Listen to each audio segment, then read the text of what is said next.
Pag-uusapan natin sa videong ito mga kapolitika, yung part 2 noong kay Governor Hubahib. Siya yung governor ng Davao del Norte na pinatawan ng 60 days suspension period ng Department of Local and Government Unit at nagmula yung suspension order sa Office of the President. Pero bago ang lahat mga kapolitika ay huwag kalimutang kayo ay mag-like at mag-subscribe muna dito sa ating YouTube channel. So kahapon is merong interview itong si Pantaleon Alvarez dito sa SMNI News. At sinabi niya doon marami siyang isinawalat na mga revelasyon tungkol dito sa kontrobersiya ng pagsuspende dito kay Edwin Hubahib. Siya yung governor ng Davao del Norte kasi itong Davao region mga kapolitika sa hindi mga taga Davao or hindi mga taga Mindanao or hindi nakakaalam, ang Davao region po is nahati po yan sa iba't ibang rehiyon, yung Davao Oriental, yung Davao de Oro, yung Davao City, yung Davao del Sur, yung Davao del Norte. So yung Davao del Norte is dito governor itong si Governor Edwin Hubahib. So merong interview itong si Pantaleon Alvarez kahapon na kung saan isinawalat niya yung reason talaga ng pag-suspende dito kay Edwin Hubahib, pero hindi bababa. Okay, linawin lamang natin mga kapolitika, hindi bababa sa posisyon or sa pwesto itong si Governor Edwin Hubahib kasi in the first place illegal itong kanilang ginagawa na suspension order kasi wala naman siyang hindi naman niya inabuse talaga yung power, kaya bakit siya bababa sa pwesto? Hinalala siya ng mga tao at wala siyang violation sa batas. So yun po ang pinaka-reason bakit hindi siya bababa dito sa kanyang position as governor, kasi gusto nilang ipalit itong kanilang kaalyado na si Vice Governor Oyoy. So maraming revelasyon itong si Pantaleon Alvarez dito kay Oyoy. Ang sabi niya is ito pa lang si Oyoy is kaalyado ito ng kasalukuyang administrasyon, di ba? At itong si Lagdameo na kung saan pinangako daw ni Lagdameo kay Bongbong Marcos sa kasalukuyang administrasyon na ipapatigil niya yung rally diyan sa Davao del Norte. Actually napag-usapan natin ito na kung saan si former President Rodrigo Duterte is magkakaroon ng rally sana dito sa Bulacan, sa Luzon, pero hindi pinayagan ng DILG. So doon sila sa Davao region dito sa Tagum City. At ang sabi ni Lagdameo, kasi si Lagdameo is taga Davao yan, Davao del Norte yan, so mapapahiya siya dito kay Bongbong Marcos, so kaya nag-commit siya na ipapatigil yung rally ngayong April 14. Pero mga kapolitika, tuloy na tuloy po yung rally according kay Pantaleon Alvarez at ikinumit pala ni Hubahib na 100,000 attendees itong a-attend sa hakbang ng Maisog. Okay, so itong prayer rally ni former President Rodrigo Duterte is inorganize ni Governor Hubahib at 100,000 katao yung kanyang sinabi na expected na dadalo dito. Of course, balwarte yan ng mga Duterte at itong si Hubahib is kalyado din ni former President Rodrigo Duterte, so walang problema sa kanila. Now, itong inisyo kay Hubahib is itong pag-question doon sa budget sa pag-ayuda sa mga tao.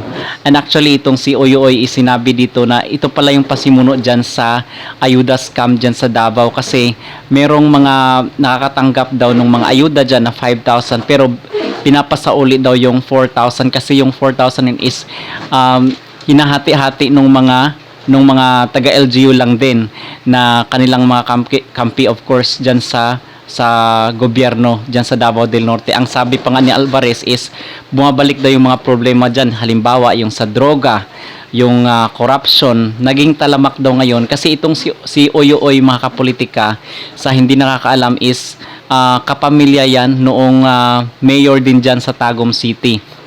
So yung Tagum City yan po yung capital city ng Davao del Norte at yung Davao del Norte yan yung probinsya.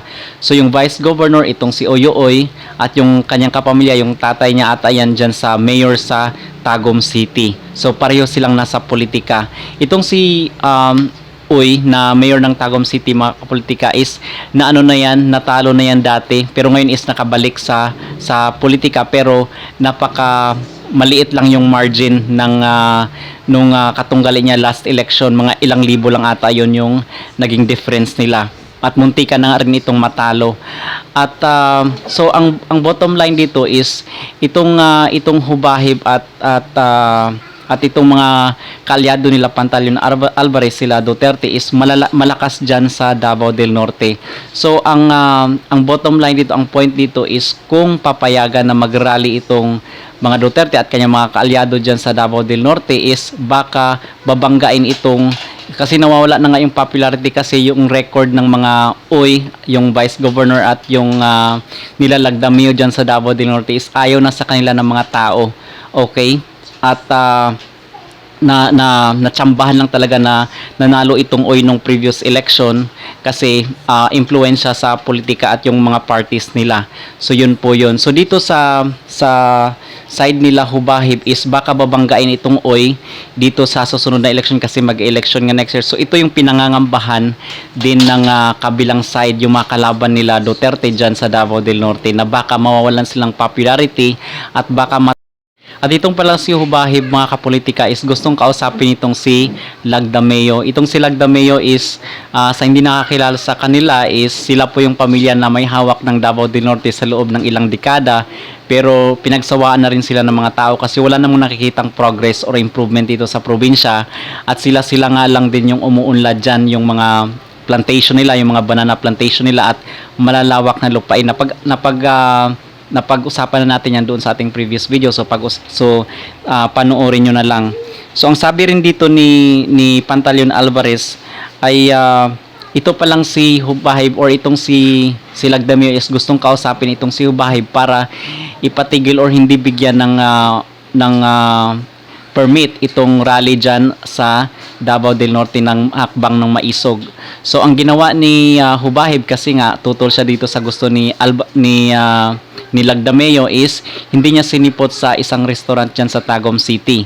So na-insulto itong si Lagdameo, kaya siguro nagsumbong ito doon sa kanyang pinsan, itong si Bongbong Marcos, kasi krunis yan, yung tatay ni Lagdameo is krunis yan nung panahon nila Marcos Sr. So dikit yan sila sa politika.